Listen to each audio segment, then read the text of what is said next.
And I'm Matt DeLucia in the live center, and just into the newsroom, we're hearing the air traffic control audio of what happened in those moments before and after that plane crashed near Northeast Philadelphia Airport. First, you're going to hear the pilot tell air traffic control that they're having engine problems, and they make the request to land. Here it is. We're having a little engine problems. We're turning back towards the field. Archer 4 Lima Alpha, do you need to land now, or can you be sequencing behind them? We need to land now for Lima Alpha. Number 73, Mike, turn left immediately, enter the left down, runway 33.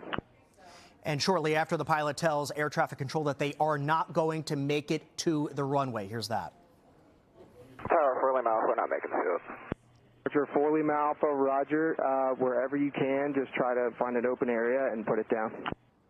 And the next audio you're going to hear is another pilot in a different plane who spotted the crash, and then air traffic control calls it in.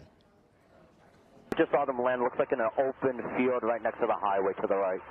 That's number 972, Foxtrot Golf for Roger. Does it look like they landed safely?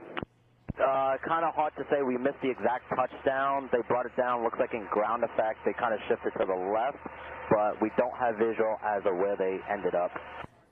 All right, again, we know that the plane experienced engine power loss over the Delaware River. The flight school associated with the plane say both the people on the plane were taken to the hospital. Real quick, I want to come back here to our graphic here in the monitor. So this was the flight path that Johnny was talking about here. And right here, this is from Flight Radar 24.